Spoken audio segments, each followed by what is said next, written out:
Oh, hello. How are you doing today? I'm so happy you're here. It's a very important day. Our future. Don't cave. Vote Dave. So, welcome back to The Reaction Shot Season 2, and cast your vote immediately. I've prepared a speech.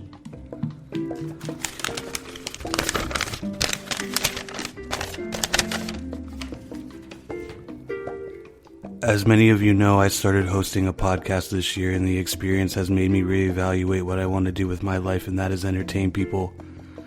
When you think about it, a podcast is more than a podcast. It's our second home where we spend all of our time and grow as individuals and a community. But is our podcast everything it could be? I want our podcast to reach its true potential. That is why I'm running for president. I know what it is to fight hard and win, like we almost scored some big episodes, and I interviewed an amazing filmmaker from Terrifier 3 for a great listen, then beat my yearly episode goal by 14. I won't let you down like I didn't then. I promise we can all score winning podcast future together. Vote Dave Herman for president. Thank you. I'm so happy to be here in this new season with you, the listeners. So much has happened since season 1, and I couldn't be happier. One of the biggest things to make note of is now I am officially a part of the You Run Podcast Network. A network jam-packed with some amazing creators with a wide range of podcast topics. So, hop on over to the You Run Podcast webpage. That's yourunpodcast.com. And check out all the other amazing talents featured. But there is one in particular that I'd like to point out, and that's the Paranormal Misfits Podcast. A show where the unexplained meets the unthinkable.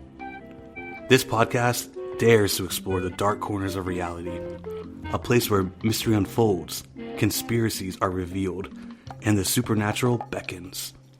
Join the hosts Chrissy and Nino as they delve into the realms of horror, paranormal phenomenons, cults, secret societies, and the darkest parts of history.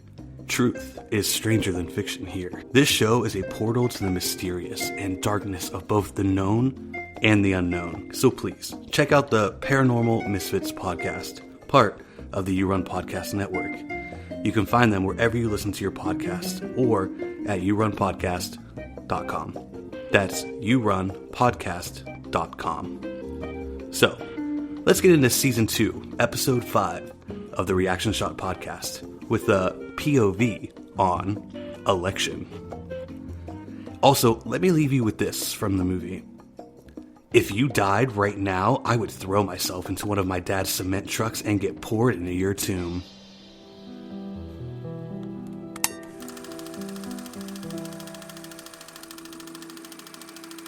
Hi everyone, I'm Dave and I love movies. So, welcome to my podcast, The Reaction Shot. In each episode, I'll dive deep into a movie of any genre that holds a special place in my heart. But here's the twist. I bring on a guest who has never seen that movie before, until now. We discuss, dissect, and review from pre to post-production to behind-the-scenes stories and well into its impact on pop culture. Will we agree on everything, or will we have wildly different views? Thanks for hitting play. Let's roll tape and find out. Fade in.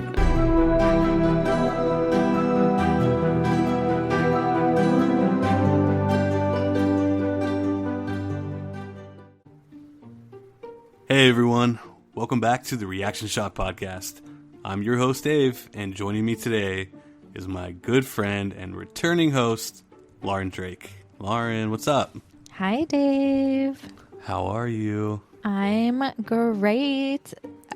Today, I'm not great with this movie. Uh-oh. All right, yeah. So with that being said, guys, the movie that we are focusing on today is Election from 1999. And usually Lauren and I like to keep our viewpoints to ourselves until we start recording, but Lauren definitely let me know how she felt about this movie, so I think we should just go ahead and jump right into Lauren. Yes. What's your reaction to 1999's Election? What are you giving it on a scale of 1 to 10, and why? Okay, this is the first time I've ever done this. Oh God. but I had to think about what movie I gave the lowest rating. And I think it was Terrifier, which was 0, right? It was, yes. And I liked this movie less than that. Oh, boy. So I'm going into the negatives.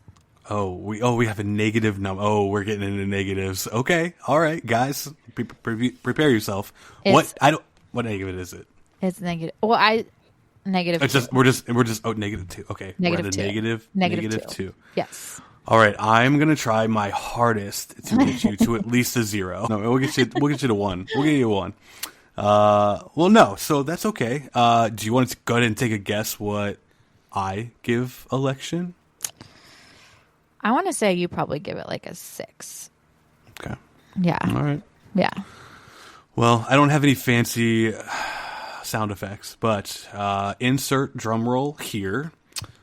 I give it an 8.5 out of 10. Oh.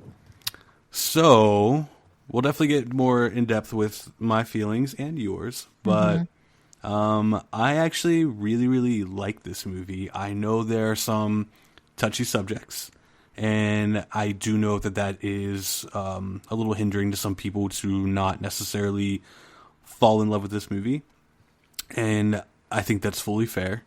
But I do personally like this movie a lot. I love its insanely dry humor and some of the situations that the characters get into. So I do like this one a lot. I'm gonna park it at an 8.5, and I'm gonna work real hard to get you away from the negative number. Oh, that's so funny. But it's perfect. That's what this podcast is all about. I love the opposing viewpoints, and I can't wait to hear what you don't love about it. And hopefully the audience will either agree with me or they'll agree with you. Yeah. But Election is, again, from 1999. It is a dark comedy, political satire drama directed by Alexander Payne and written by Alexander Payne and Jim Taylor. It's based on the book by Tom Perrotta. It had an estimated budget of $25 million. Now, that's estimated. Whoa. Yeah, so that number definitely seems really high. I have seen some reports where it also says anywhere between $10 and $25 million. So I guess we don't really know the exact number we got here. I will say it's an estimated budget of $25 million. It had a limited run release in the United States on April 23rd, 1999, and opened with less than $1 million. It then opened up nationwide on May 7th, 1999, and rounded out the box office with only $14.9 million. Oof. So they lost money on this one. Yeah, so at the time they definitely did lose money. It was definitely a failure right out the gate. But it kind of took on a life of its own over the years, and I would say in the last 10 or 15 years, the character of Tracy Flick, played by Reese Witherspoon, has become somewhat of a political icon in the entertainment business. People refer to Tracy Flick a lot, a good thing or a bad thing. Her name comes up a lot when it comes to these types of things. And it's funny that this movie is on someone's list of all-time favorite political movies ever. And do you know who that person is? Oh, God. Who? Barack Obama. Shut the front door. You are joking right now. My eyes are covered. Her eyes are covered. Yep, they are. So Barack Obama has this on his list of some of his favorite movies of all time and notes it being his favorite political movie of all time. Stop. You're joking. I am not. What? Yeah. This is blowing my mind right now. Mm-hmm. Yep. That's what I'm here to do. I'm here to just make you Are you serious? I am. I want to cry a little bit. Well, save your tears. I'm sure there's going to be some more stuff in here. You'll be like, what the fuck? Oh, boy. So critically, this movie was actually received very well, but the audiences did not like it when it came out. Yeah. So the Rotten Tomatoes score we have is critically, it's at a 92%. Audience score is 79%. On Metacritic, we have it at 89 out of 100. The audience score is a 7.9 out of 10. On Letterboxd, we're at a 3.8 out of 5. And on Internet Movie Database, we're at a 7.2 out of 10. So it looks like audience-wise, we're sitting at about 75% favorable for the film. Critically, we're sitting about a 90% favorable of the film. That's wild to me. Wild. Yeah, so it's the election was not a commercial success at all. And when it first came out, it got buried with a whole bunch of other movies that came out. No one, audience-wise, really understood the tone of the film. It's very dry and dark humor. So a lot of people were leaving the theaters a little confused. So one of the main culprits of this happening was the marketing. The marketing of this film, which Lauren also talked to me about, was they marketed the film as a cutesy teen movie. This was around this time. That summer, we were getting ready for a bunch of teen films, more notably American Pie was about to come out. And it was kind of the craze to have these like high school movies. We had, Scream in 96. I Know What You Did Last Summer. We got Cruel Intentions at the beginning of 99. So it's kind of like all these movies, no matter what the genre was centering around teenagers in high school. So they marketed the film to be a teenage film set in high school. But in reality, I think this movie, and I'm not going to take credit for this viewpoint, but I couldn't agree more. I think this movie is for adults who went to a public school and saw what it was like in the hallways of those schools. Of course, things are amplified a little bit. They're a little exaggerated. But I feel like we've all known a Tracy Flick. We've all known a Paul Metzler. And we've all had these teachers that we kind of just wondered what's going on in their lives. And, any of the things that we don't agree with that are happening, we do wonder, like, oh, what's going on in their life outside of work? And, sometimes we have one-on-one conversations with these teachers and kind of get a glimpse into what their life might be. So I do feel like this was made for adults reflecting on their time in high school. Do you agree on that? I definitely agree with that. Yes, I definitely think this is an adult movie for sure. Yeah. Yeah, I think it's one of those things, if you're going to the theater in 1999 to go see American Pie and then to go see Election, they are two absolutely 1,000% different types of movies.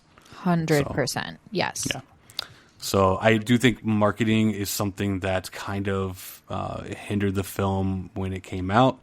But over the years, as I mentioned, it has actually become somewhat of a cult classic. People always bring up Reese's performance, Matthew Broderick's performance, and more notably, Chris Klein's performance and Jessica Campbell's performance. I think all of their acting is incredible, and I think that is what, over time, made their connections with people once you kind of understood the tone of the film. How many times did you watch the movie, Lauren? Once was enough for me. Yeah. Do you feel like if you had watched it again and maybe a third time, you would pick up more on the dry humor of it all? Or do you just feel like I do feel like so I watched the first half, then I fell asleep, and then I watched the second half the next day. And I think upon the first viewing, it was pretty much all like shock factor, to be honest. Sure. Mm-hmm. So I didn't really pick up on any humor. I mean, I think I was just so in shock at what I was watching that if I were to watch it a second time, which I'm not going to do, that I would maybe pick up on some of that, I guess. Okay. Yeah. No, I mean, and I totally get that. I think this movie is not for everyone, and I did tell Lauren this off camera, but I've seen this movie quite a bit. There was a big gap, though, in between my last viewing compared to me viewing it for this episode. And I was watching it with Zach, and I remember about 10 minutes into the movie turning to him and looking at him and saying, Lauren's going to fucking hate this movie. So, of course, finding out when she's going to watch it, I send her a text, and I'm like, did you watch Election yet? And, she did kind of tell me right off the bat, like, I did not like this movie. And I was like, I knew it. I think this was like the first movie where I didn't keep my reaction hidden from you. I think it is. That's why when you told me, I was like, oh, she really hated this movie. She wants me to know. She basically was like, boy, if you want to cancel this, we better, because I got nothing good to say. But again, I love that. I think that's the great thing about art in general is, we all have different viewpoints. We all have different reactions to these movies. So that's what we're here to talk about. We're here to talk about all things election. So as I mentioned, it was not a commercial success. However, not only were the critics taking an eye at it, saying, oh, this movie's actually pretty good, a lot of awards ceremonies were paying attention to it too. And the Academy Award gave it a nomination for Best Adapted Screenplay. Reese Witherspoon was nominated for a Golden Globe for playing Tracy Flick. And then they also won 3 Independent Spirit Awards, including Best Feature Film in 1999. So it wasn't all negative out the bat. It just took some time. I feel like edgy movies always get like nominated for things, and sure, and that's fair. Yeah, I just can't wait to talk about this and hear what you hate. But before we get into that, I do want to share a couple of. We've been doing this thing where we share some obnoxious reviews, whether it be 1 star or however many stars. Do you want to go ahead with yours, Lauren? Yeah, let me pull it up here. I feel like these reviews are going to sound like something you wrote. Well, the title, this is from IMDb. The title says, "This movie doesn't get my vote." Ooh. Yeah. He said, I'm assuming it's by Malcolm Vetter. I was so disappointed with this entire movie. From the advertisement, previews, and the cover, it looked like a cute high school movie about a student council. You did write this. Yeah. I should have paid attention to the MTV logo on the cover. I like a good dark comedy if it is done well, like Tarantino movies or the Royal Tenenbaums, but this movie was a pathetic attempt to entertain viewers using little more than shock value. And it wasn't anything really too surprising. If you would like to watch a movie where the plot is focused on sexual affairs and the characters make typical Hollywood movie mistakes, this is the movie for you. Boom. I feel targeted. I feel like they were speaking to me, and I feel like you wrote that for real. I could have written that, yeah. You could have. I love it. Any other ones, or is that the only good one you got? Oh, that was okay. Cool. Yeah. I do have a couple. So this one was a 1 out of 10. This was written by The Duck. The Duck. And this was actually from Internet Movie Database as well. The title of the review is I Walked Out. As much as I would have loved to see the rest of the movie, it was so graphic that I left. I recommend Rushmore, and I would never let anyone I loved into the theater to see Election. I just don't see the need to portray every sexual situation under the sun in a film. I won't call it bad, since I didn't say for the second half, but I will call it disgusting. I think I read that one. Oh, did you? Yeah, I think so. Well, the Duck did not like it. The Duck did not. This one is from Jeff, 111. Jeff gave this a 1 out of 10 as well, and he said this is the 3rd worst movie that I have ever seen. I want to know the first 2. Me too. I mean, after this review, absolutely. This is one of the worst movies, most vulgar movies I have ever seen. If we had not been boxed in the aisle, we would have walked out. Frankly, I wanted to walk out anyway. The movie includes adultery, fellatio, lesbianism, and statutory rape. Besides all of that, it didn't even make me laugh. It wasn't funny. Ugh, boy. Boxed in the aisle. Boxed in the aisle. That doesn't even make any sense. It doesn't. Yeah, I guess no, it definitely does not. Okay, and then we got a 5-star. We have a 5-star review here, guys. We have a 5-star review, and This is from Ethan Beard, and this is from Letterboxd. Ethan writes, It gets better every time I watch it. It's such an intelligent, clever screenplay. Jim demonstrating democracy on the blackboard as the choice between apples and oranges, but he's drawn them all as identical circles. Brilliant. A movie of characters essentially lying to themselves through narration. I think a perfect movie, to be honest. Truly one of those that have every next scene making me feel like, oh hey, now this is my favorite scene. Also, I would die for Paul Metzler. Oh my God. Oh my goodness gracious. So I was going to ask you which one you side more with. It might have been. It might have been. I think me and Mr. Beard are friends. Oh, man. Love it. So we kind of got our little rundown there. We got our reviews out. Now's the wonderful time for 6 Degrees of Kevin Bacon. Mm-hmm. My last episode, I did not include the game of 6 Degrees of Kevin Bacon because, well, Kevin Bacon was in it. So everyone was connected. We are back here. Kevin Bacon is not in election.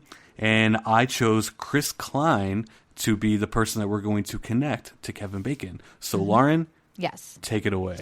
Okay, so I have election, Chris Klein, who was in, and I haven't seen some of these movies, so, who was in American Dreams with a Z with Hugh Grant, who was in Did You Hear About the Morgans with Sarah Jessica Parker, who was in Footloose with Kevin Bacon.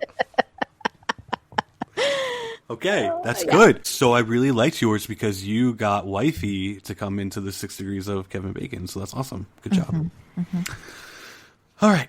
Well, I guess I'll give you mine. Here's my 6 Degrees of Kevin Bacon with Chris Klein from Election. Mm-hmm. Chris Klein, obviously, surprise, is in Election, who is also in the movie American Dreams with Marcia Gay Harden. Oh, we went a different way. Mm-hmm. Okay. And Marcia Gay Harden was in Footloose with Kevin Bacon. Wow, I went the long way. You went the long way, but you brought in Sarah Jessica Parker, so that's great. I'm not gonna lie. Every time I do this, I'm gonna try and bring it back to Footloose. That's fine. I respect it. I absolutely respect it. So good job. I'm glad that you got Sarah Jessica Parker in there. She would be very happy. Yes. That she made your 6 Degrees of Kevin Bacon. Twice. Twice. Yes. You're right. Yeah, that means you're killing the Kevin Bacon game. Yes. 100%. Cool. Okay, so let's do a quick little rundown of who's in Election. Yes. So lots of people. We have a really good cast here. I try to knock it down to just kind of like the main ones, but if there's anyone that I don't mention, feel free to name drop them because there are a lot of good names in here. So we have Matthew Broderick as Jim McAllister or Mr. M. Mm-hmm. We have Reese Witherspoon as Tracy Flick. We have Chris Klein as Paul Metzler. We have Jessica Campbell as Tammy Metzler. We have Molly Hagan as Diane McAllister. We have Colleen Camp as Judith Flick. We have Mark Harlick as Dave Novotny. We have Delaney Driscoll as Linda Novotny. And we have Frankie Ingracia as Lisa Flanagan. I think I butchered a couple of those names, but that's okay. Anyone else I didn't mention? I know there's a couple other like one-off random names from around that time, but I don't think so. Okay, but we got the main people down. The main people. Yeah, whenever we talk about this movie, I'm sure a lot of these names will come up, so you guys can now put a face to a name. I want to take this time to do a little plot summary of Election. This is my favorite time when I get to use my voice for a long period of time and everyone has to listen to only me speak. Such a good voice. Oh, thank you so much. I appreciate it. I always got to clear that throat, though, you know? So, this is the time, guys, where you sit back, you relax, and you listen to me tell you all about the plot summary of Election. All right, Election, 1999.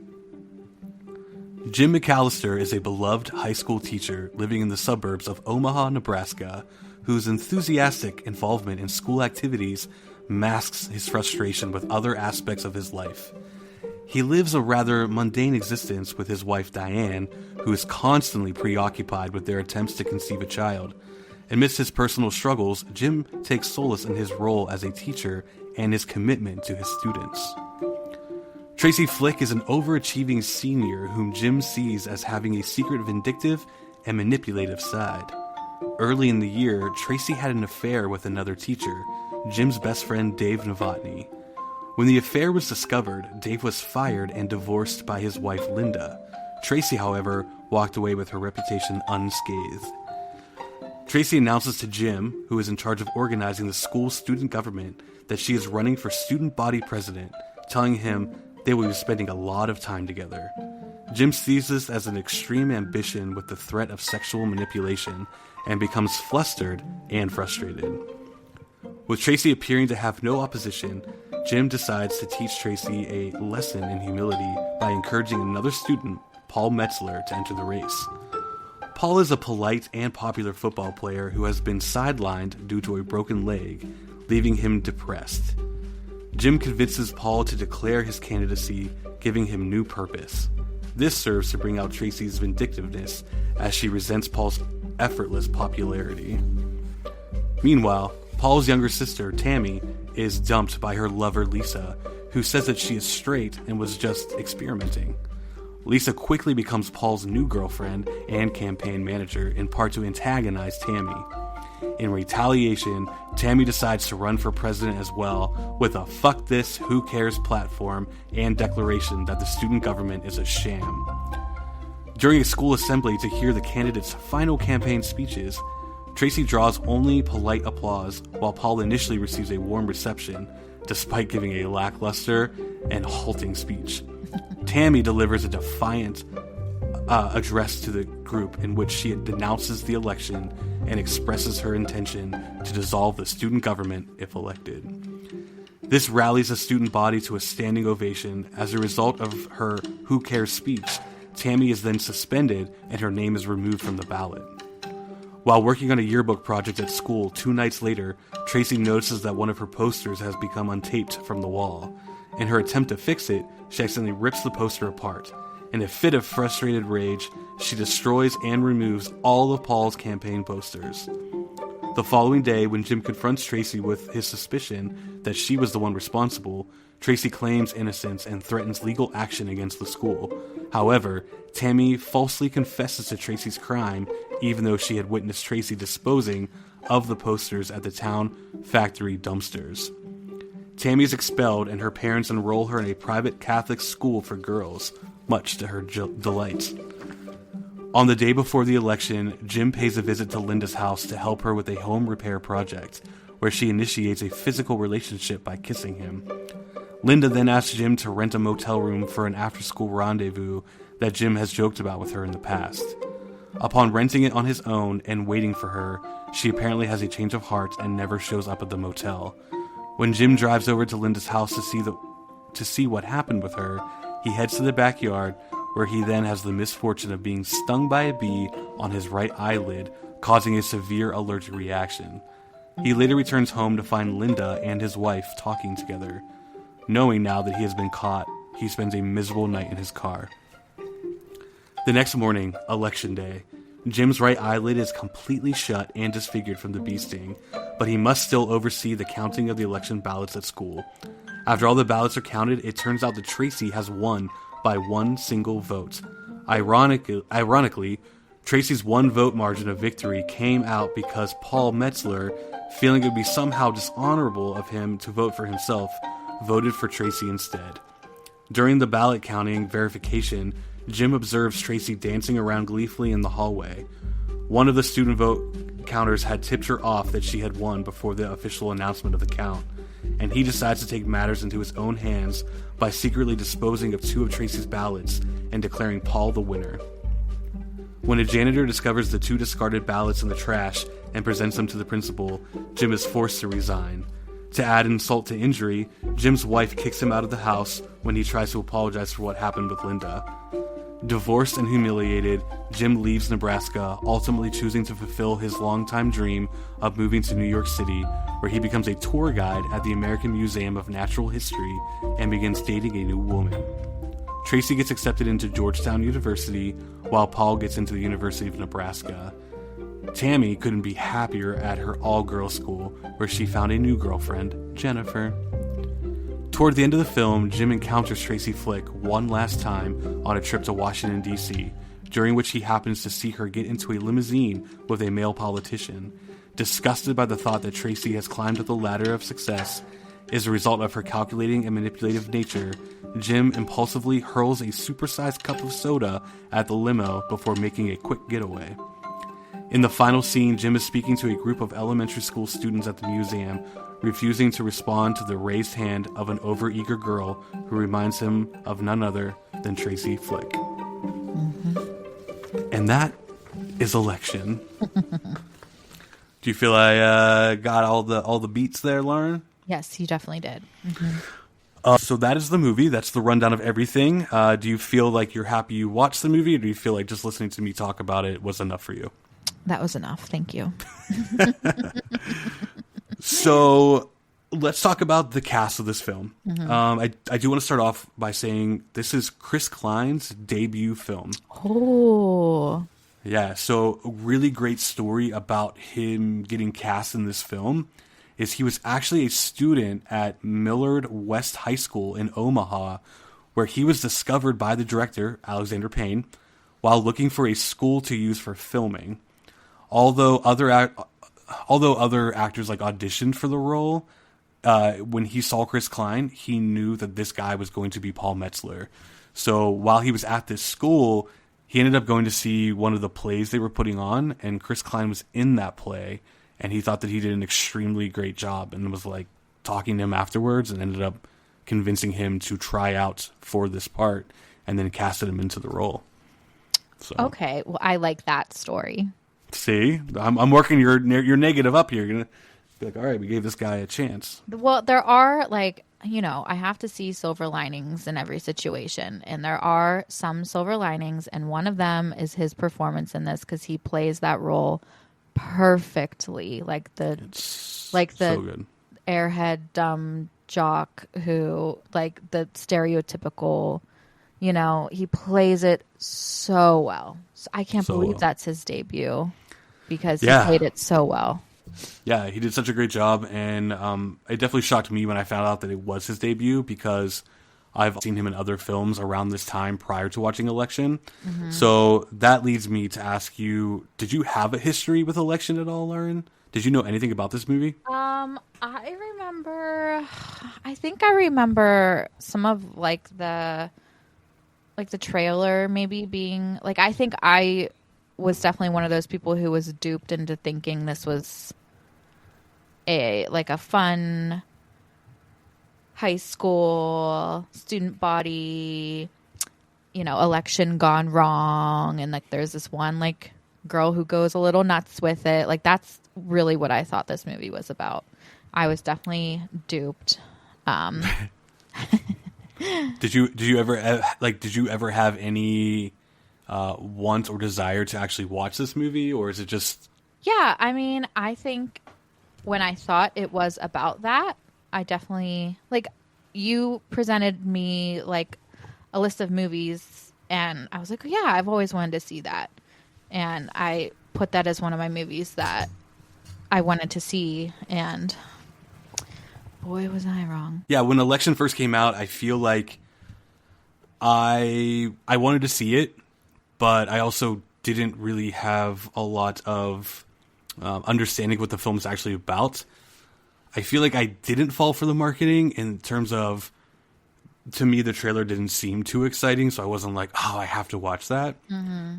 But I do remember renting it from Blockbuster and watching it. I don't remember how old I was. I mean, it came out in 99, so I would say probably within like 2 years of its release, I saw it.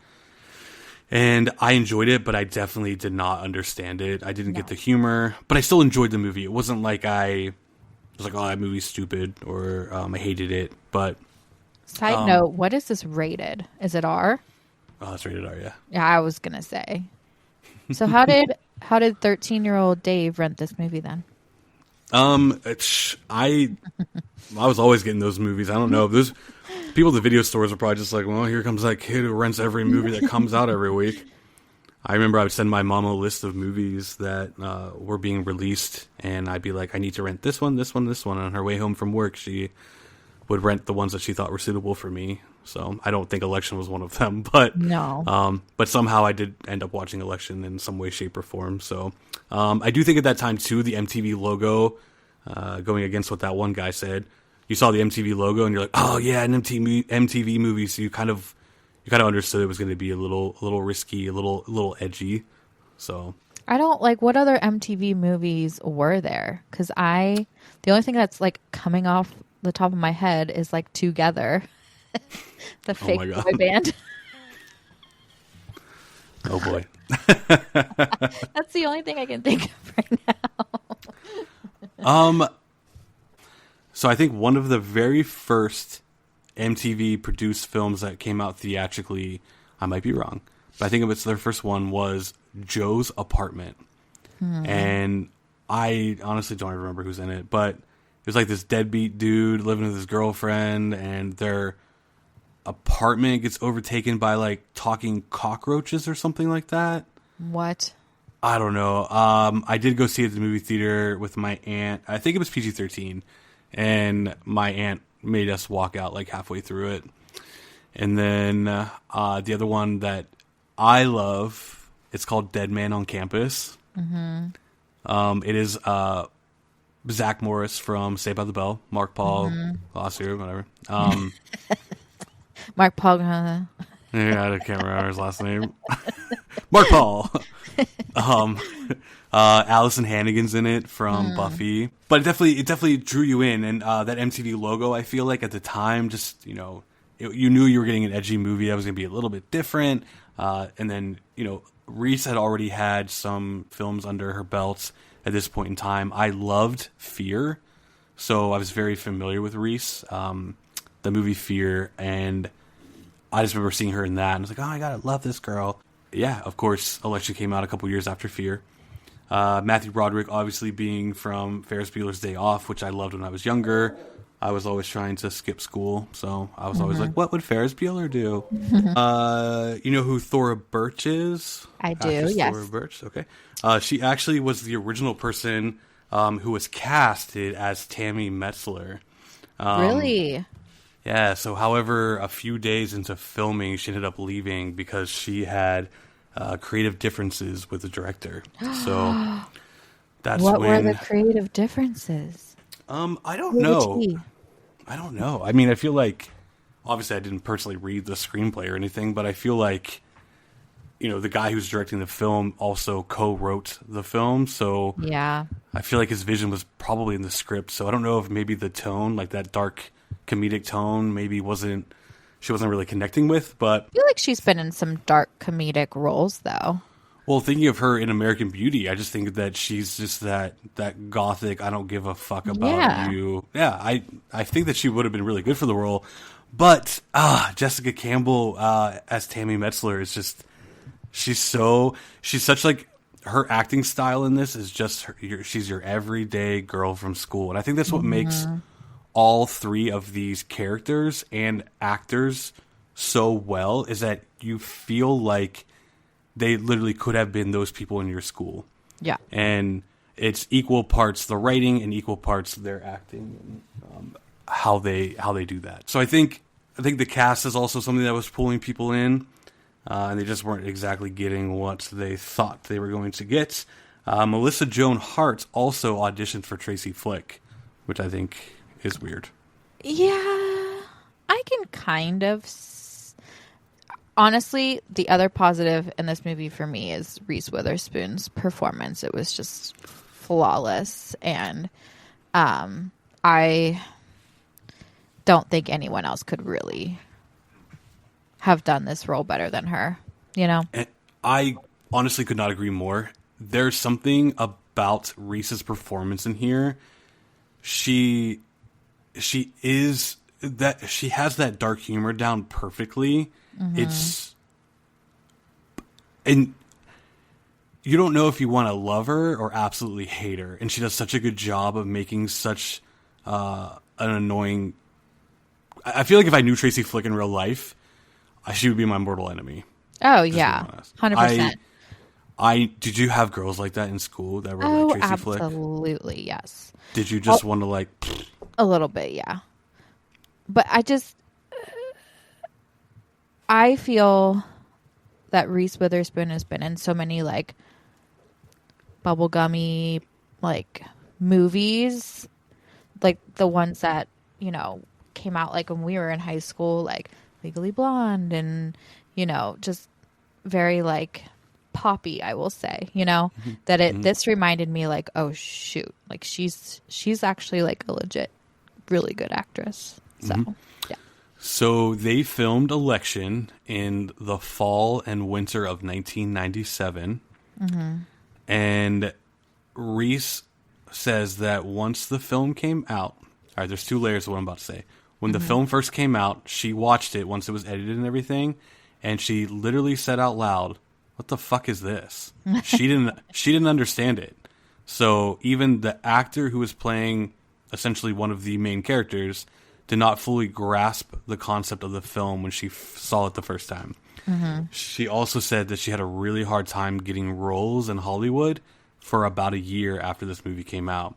Because a lot of studio executives thought that she kind of was a Tracy Flick, and they didn't want to work with that. However, the people behind Legally Blonde credit her performance in Election being one of the main reasons why they thought that she'd be a perfect fit for the character of Elle Woods in Legally Blonde. They never saw her as a comedic actress because she was always doing non-comedic roles prior to Election. So this is what brought out her comedic side. And even though it's not as poppy and in your face as like Legally Blonde, it was just that subtle comedy that I think does sometimes, I think sometimes it's hard to do, you know, balancing out how to be funny but also serious at the same time. I mean, Election's got some heavy stuff in it, and yeah, so to say the least. To say the least. And for us to find humor in Tracy's character is definitely a light of the film. And her performance, the things that she does with her like jaw, like the way she like holds her mouth when she talks sometimes. Reese did mention that she actually had like a really bad lock jaw syndrome after filming the movie for doing that so much, because she tried to keep doing it even when she wasn't filming to keep completely stay in character. So I think that's hilarious. That is funny. Yeah, I'd say like the other like funny, like lighthearted moments were definitely like Paul's scenes too, like Chris Klein's scenes. Like yeah. Chris Klein in this movie, I can't stress enough from these three kids, the three teenagers. They just do such a good job of playing their characters. I could just go on and on about it. But yeah, Chris Klein has.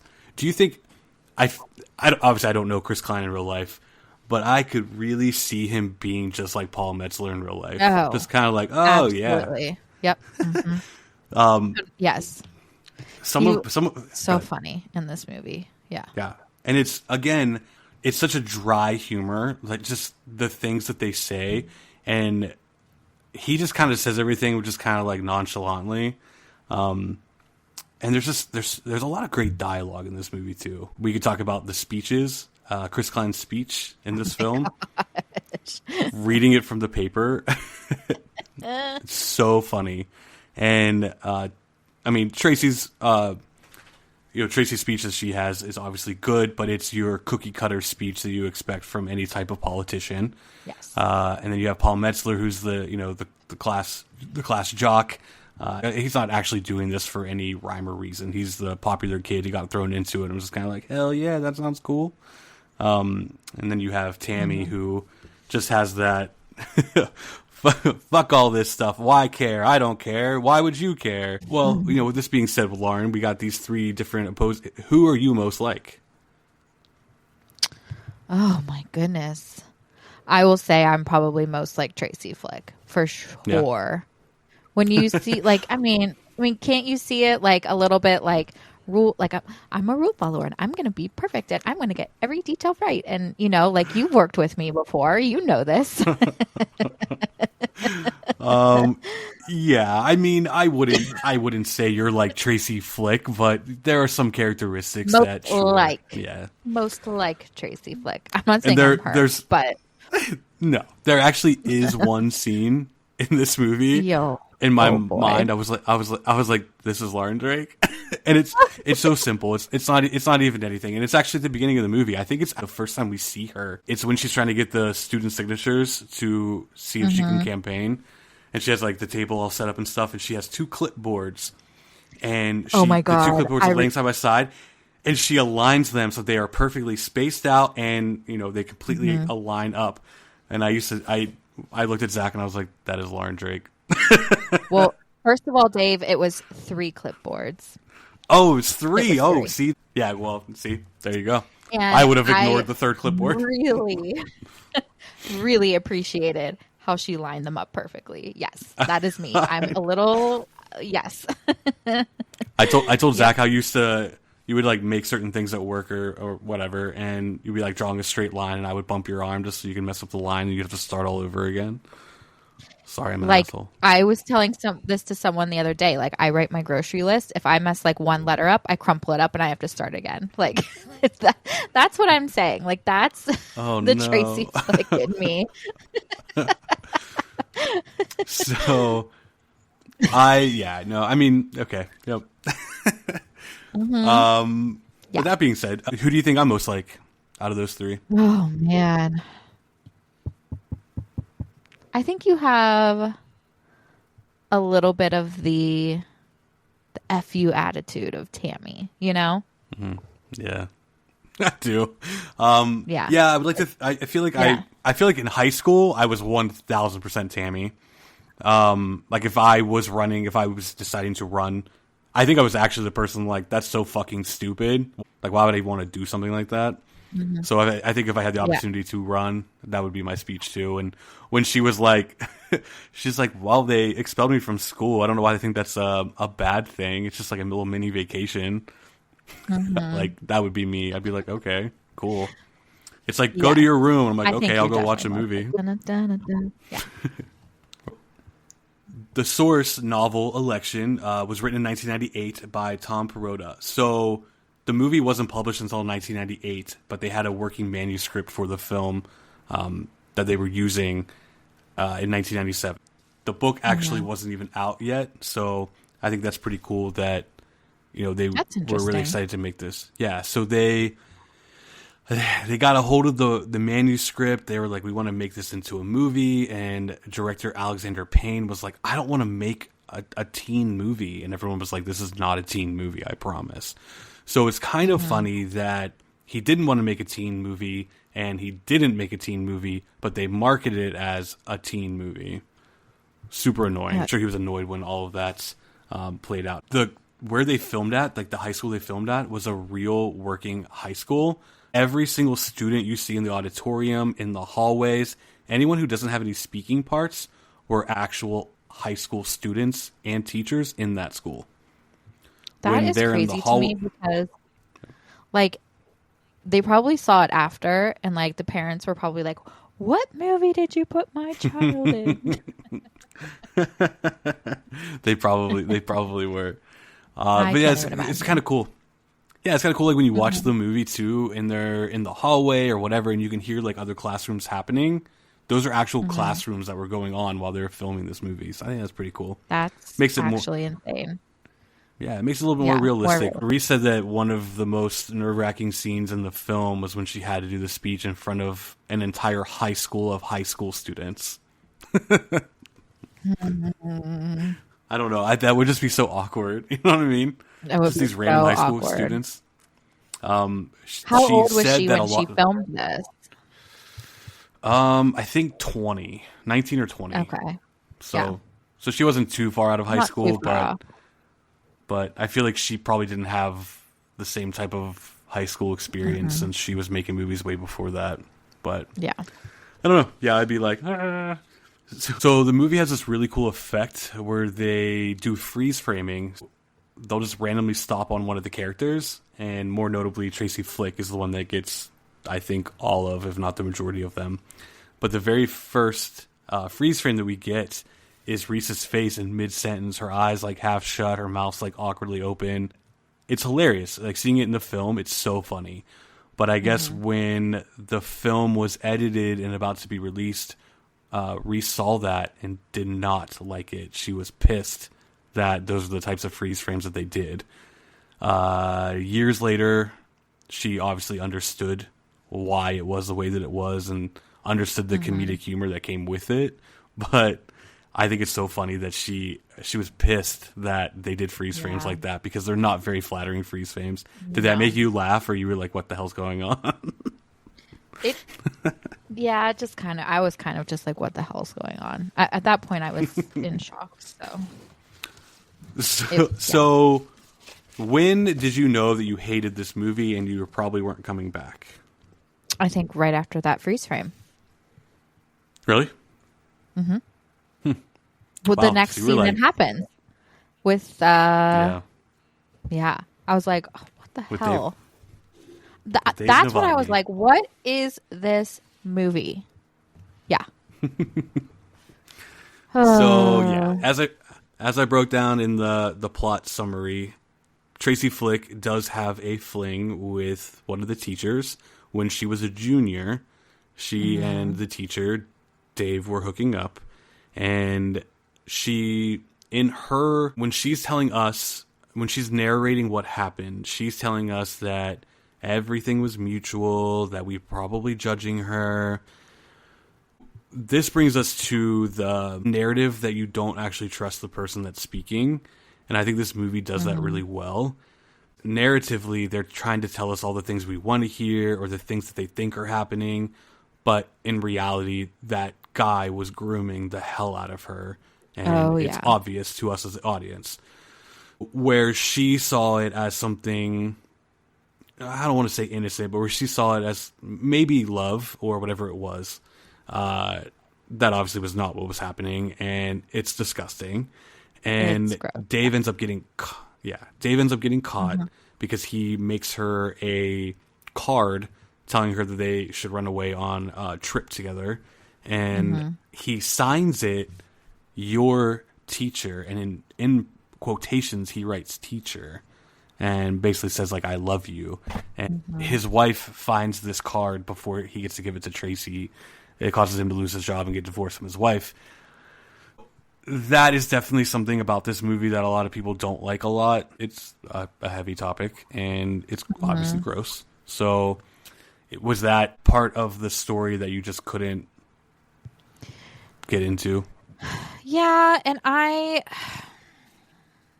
get how it like goes into like it fits into like the plot of this film, but it's just not something that I feel like the 90s, like the late 90s, like that, they were making a lot of movies like that, and it was like shock factor.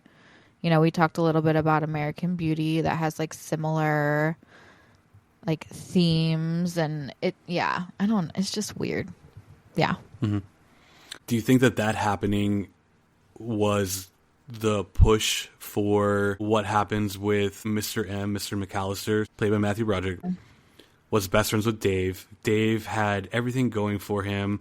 Mr. McAllister had everything going for him. And this one event, this event of Dave sleeping with Tracy, obviously imploded Dave's world. But do we feel like that event happening is what sent Mr. M on this spiral? Yes. And his anger is like misplaced. He doesn't see Tracy as like the 17-year-old that she is. I feel like he blames her for the stuff that happens to his friend, and I'm like, that is so messed up. Yeah. Even when Tracy comes to him when she's leaving the school and he's getting into his car and she has all the signatures and she's like, "Mr. McAllister! Mr. McAllister!" and like runs over to him. If I was him, I'd be like, "Shut the fuck up." Yeah.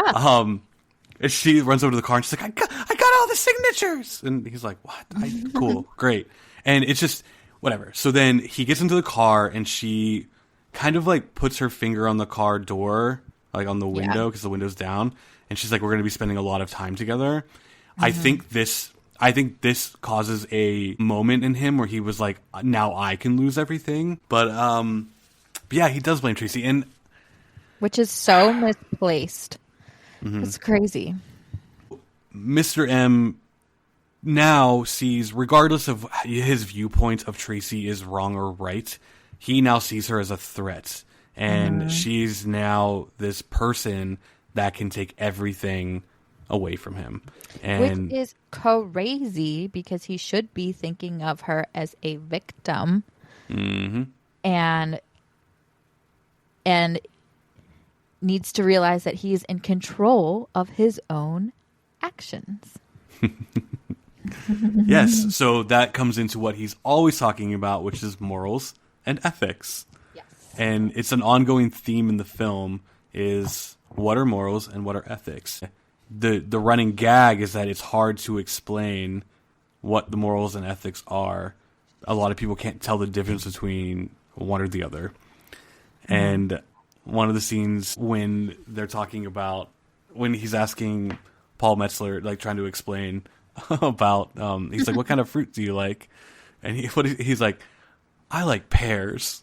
Out of all the fruits to name, do you ever hear anyone say, I like pears? Pears are awesome, Dave. pears are awesome, but I just feel like your go-to is always like apples and oranges and bananas. Apple, oranges, banana, yeah. Yeah, so for him to just be like, pear. And Matthew Broderick's like, okay. So he goes and he draws a circle on the board, and then he's like, well, I also like apples, and then, well, I also like bananas. Like, I thought that scene was pretty funny, to be honest. Funny thing about apples, which is bringing me into the next topic, is apples are actually featured prominently in the movie. If you really pay attention, usually before trouble arrives, there's an apple involved. They are used as an analogy to entice Paul Metzler to enter the election. An apple tree is shown before Mr. McAllister is stung by a bee. Apples hang above the doorway to Mr. McAllister's living room right before he discovers his wife knows that he cheated on her. And Mr. McAllister wins the Apple Teacher of the Year award at the beginning of the movie. So there's just a whole bunch of references to apples. I did not pick up on that at all. Yep. And then the other thing where Tracy talks about how Coke is the leading soda brand in America, and even though they're the leading soda brand, they still spend the most money on marketing, and that's probably why they're still the number one. So Mr. McAllister hears this, and we constantly see him drinking Pepsi. He's trying to stay away from. So he's trying to stay away from the Coke products, and he's drinking Pepsi because Tracy talked about her love for Coke and how great Coke is. And then at the end of the movie, when he throws the cup at them, he is has, it like, Pepsi? Is it a Pepsi cup? It's the Jumbo Pepsi cup that he tosses at her. That makes sense. So great. This movie is actually ranked at number 9 on Entertainment Weekly's 50 Best High School Movies that was published in 2006. Okay, so 2006. And Reese Witherspoon's portrayal of Tracy Flick was voted as the 45th greatest movie performance of all time by Premiere Magazine. Like I said, the positives for me were Reese Witherspoon's performance. Like, she nails this. Like, she's so... Yeah, this made me, like, remember how good of an actor she is. So, yeah, that was a positive for me. Good. Election actually had a different ending. I know last time I told you about alternate endings in Scream 2, you were like, oh, what an amazing ending. So yeah, I want to hear this one. Yeah, I'm going to tell you a little bit about the alternate ending. The ending was reshot, presumably after poor test screenings. The original ending was closer to the novel, and it features Mr. McAllister working at a car dealership and then Tracy going to visit him before she leaves for college. Tracy comes to the car dealership where Mr. McAllister is now working and asks him to sign her yearbook. She confesses fear to him about going off to college, and he consoles her, and then he apologizes to her for sabotaging her election. This is a huge departure from what happens in the theatrical release, which does not have any reconciliation between the story rivals. So in the theatrical version, McAllister winds up going into hiding and running away to New York City, where he becomes a museum tour guide. There he sees Tracy, blah, blah, blah, so on. So that's the new ending. So the original ending, all it was he ends up, obviously he has to resign. He goes, starts working at a car dealership. Tracy's getting ready to go off to college. She comes, says hi to him at the car dealership, and says, will you please sign my yearbook? And he apologizes to her. I would love an apology at the end of this movie.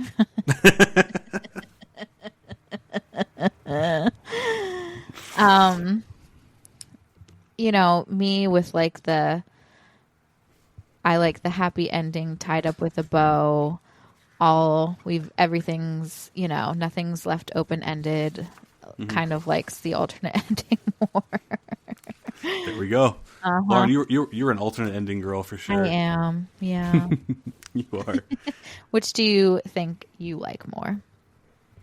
I would have been fine with that one, but I do think I like the one that we have now more because I feel like it doesn't go against the tone of what the movie is as a whole. I agree with you. In hindsight of all the stuff that happens, especially with the student-teacher relationship, I do think that an apology is a good thing. So I get that. And I also get why you'd want that. But I do feel like with the tone of the film, it being a dark comedy and all these characters kind of being slightly unapologetic and not extremely likable, I feel like the ending we get kind of works out well. She's in D.C., she's talking to a Republican politician. She gets into the limousine with him, and he's a museum tour guide now. He's still dealing with kids, and he has that one girl that's throwing up her hands. And he's like, "Oh no, another Tracy flick!" Because there are a lot of Tracy flicks out there, guys. It's every extreme. There's different versions of her out there, but they are out there. And I think that was just kind of like a silly nod to you're never going to escape this girl who was. I mean, if you ask me which one fits better, obviously, yes, the one that ended up in the movie fits better. Mm-hmm. Now, which one would I have preferred? That's what I would have preferred. So absolutely.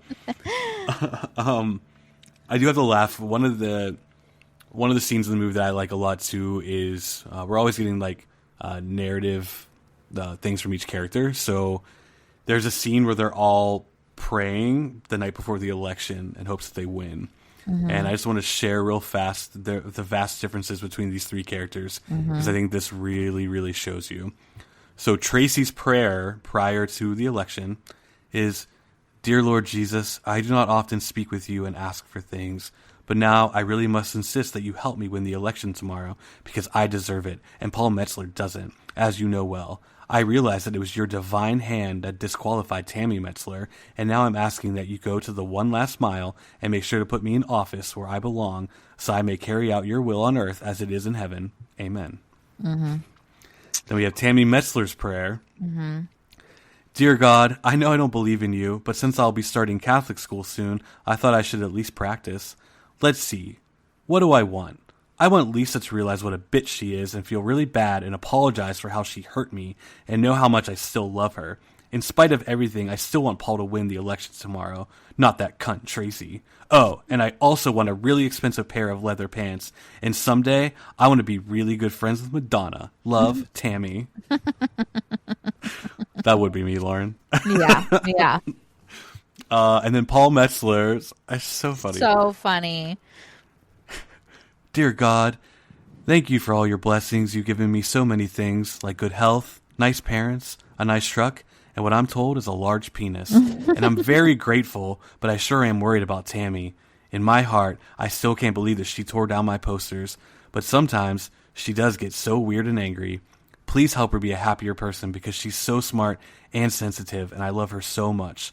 Also, I'm nervous about the election tomorrow, and I guess I want to win and all, but I know that's totally up to you. You'll decide who the best person is, and I'll accept it. And forgive me for my sins, whatever they may be. Amen." So sweet and innocent. So sweet and innocent. And yes. the fact that he votes for Tracy. Yes. Because he doesn't feel like it's right for him to vote for himself. Naturally, Tracy votes for herself. Yeah. But it is Paul's vote that makes Tracy win the election. Somehow I knew that when he wrote down her name, that would be a factor moving forward. Yep. Yeah. Yeah. And let's not forget about the janitor. So we first see the janitor in this movie at the very beginning of the film. So the film starts off with Mr. McAllister going to school. He does like a little workout outside. He just runs some laps. He goes into the locker room at the high school. He showers. He gets ready for the day. And as he goes into the faculty room, he goes to open up the refrigerator, and the refrigerator is just full of everyone's food, all this old-looking food, whatever. And he takes it upon himself to kind of be like, all right, well, I'm going to clean this up a little bit. So he pulls a big garbage bin over and starts tossing food in. He tosses a Chinese box but misses the garbage. It lands on the floor. And just as this happens, the janitor goes by and stops. He sees what Mr. McAllister's doing, sees the Chinese food all over the floor, and then just carries about his day. Super annoyed, like, of course, that's something I have to clean up. Yeah. So we circle back. We don't see the janitor again until we find out when we see the scene when Mr. McAllister throws away 2 of the votes in the garbage can so that Tracy Flick does not win. We end up finding out that the janitor is the one who finds those votes crumpled up in that classroom and takes it to the principal, so that the janitor pretty much was like, fuck you, bro. Good on him. Good on him. And cool fact about the janitor, guys, he's not even an actor. He was the actual janitor of that high school. Oh, I love that so much. Okay, minus 1.5. Okay, perfect. We're getting there, guys. We're getting there. All right. I got to keep going through my brain, think of all these facts. Get Lauren to get her up there. I think ultimately the thing about this film is I enjoy it for its dark humor. I enjoy it for the satire of politics and all the things that brings. I read an interesting thing where the director talked about how he is constantly reminded every major election that these characters seem to resemble in some ways different political candidates, and that you can kind of box them into each one of those roles. And Reese Witherspoon talks about how she's heard in some like smaller campaign type things, people actually using Tracy Flick's speech for their speeches. So I think that's pretty cool. Really? Yeah, so that's where our pop culture falls in for sure. That's crazy. Was there any scenes in this movie that you liked that made you laugh or that you felt connected with? Or Definitely like you just said, that prayer scene and just seeing like the differences of everyone's prayers, I thought was interesting and cool, and Paul's was hilarious. Yep. So I did like that scene. That scene. Yeah. I love. I feel like I keep talking about Tammy. Tammy is just so funny to me, and I like how she's like, I'm not a lesbian. I just happen to be the only people that I'm attracted to are girls. Her, all 3 of their line deliveries, like they're very monotone people, just very, yeah, I don't know, but she's hilarious. I'm sorry that you don't like Election. I'm sorry, I don't like Election. Don't apologize to me. But I'm glad we got to give Election a chance. And it was kind of fun to do something. This is you and I's first non-horror edge type film, right? Well, what would you say Eternal Sunshine is? Well, yeah. Yeah. And Jawbreaker, I mean... Jawbreaker, I would definitely throw a little bit more with the dead body and things like that. I would kind of throw it a little bit darker than this. Eternal Sunshine, yeah, I guess. I guess we got to do a normal rom-com together, Lauren. Ugh. Would love. Yes. Would love. Yes. Would love. Absolutely. Would love to do that. Would you like to see a sequel to Election? I am A-okay with leaving this as a standalone. What if I told you that there is a possibility that they will be working on one? Oh my God, are you serious, Dave? So there was talks a couple of years ago. I may be wrong, but there was talks years ago about possibly doing a sequel, and the original author actually wrote a sequel called Tracy Flick Can't Win. And I don't exactly know what it's about, but Reese Witherspoon did say that she would return if the script was right, and Alexander Payne said that he would love to work on it and try to make it happen, but he wasn't going to put it on the front burner of projects that he wanted to work on, but wouldn't mind revisiting it. So these conversations started, I think, 3 or 4 years ago. I think they still are in the same spot, but there is a possibility of a sequel. There always is these days. There always is. There's always the possibility of a sequel and a reboot. That is for sure. Would you like to see a remake of Election? No. Would you recommend Election to anyone? I would not. No. Is Election still the movie you rate the lowest out of all the movies we've done? It is, yes. All right. Damn. Sorry, guys. I tried. Yeah. Well, is there anything else about Election you'd like to talk about, Lauren? I think that is it. Yes. So, what are the positive things you can say about Election? I love how they use the janitor in. Okay, so let's break it down. The positives: Reese Witherspoon's performance, Chris Klein's pretty much all their performances, like great. And the janitor, using the janitor like from the real school, I really like that. So, Gotcha. Yep, those are my positives. So now with that being said, do you like Matthew Broderick's performance, even though you don't love his character? I don't. No, I don't. So do you like Ferris Bueller's Day Off? Dave. Okay, guys, this pause, this pause from Lauren after this question was asked, Yeah. is going to have one of two responses. The first response is she hates it, or the second response, I think might be it, is that she's never seen it. I've never seen it. Never saw Ferris Bueller's Day Off. No. Oh, boy. I was more of like a Molly Ringwald type 80s movie girl. Okay. You know? Okay. Ferris Bueller was like my idol when I was a kid. I loved him. Well, Molly Ringwald in Pretty in Pink was mine. I am a ducky if I do say so myself. I love Ducky.